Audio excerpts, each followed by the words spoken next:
নমস্কার। কবি শঙ্কু ঘোষের খোক্কস রাজ। থানাতে আইলি বাপ, কি বললো হুয়ারা?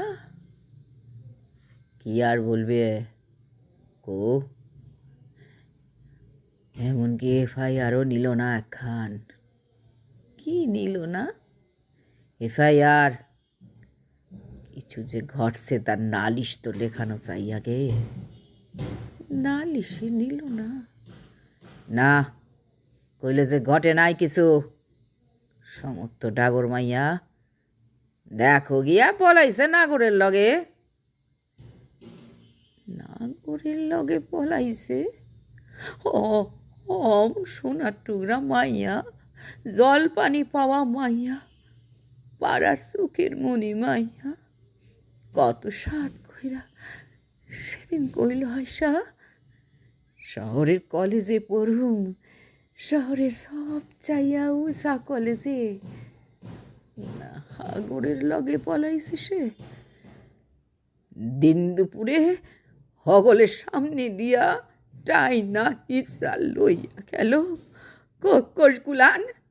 সে না জানা মুখ, সে নাকি পলাইছে নগরের লাগে।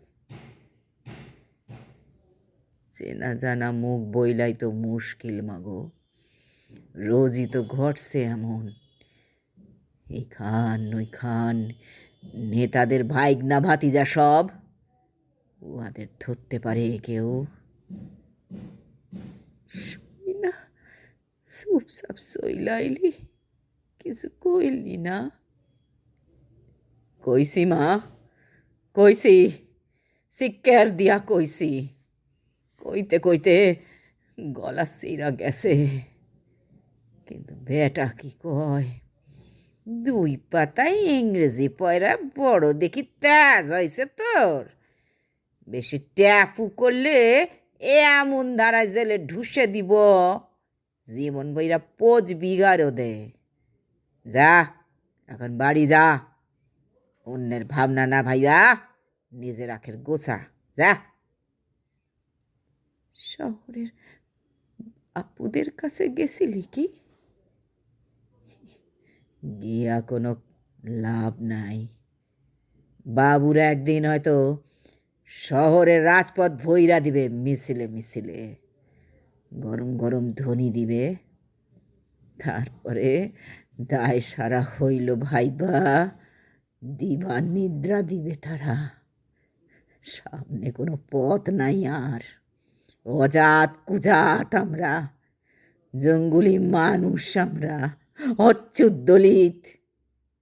এক কাট্টা হইয়া আমাদের কথা আজ আমাদের হইতে হবে মা। এক কাট্টা হইয়া লড়াই করণ ছাড়া আর কোনো পথ নাই আজ। নমস্কার।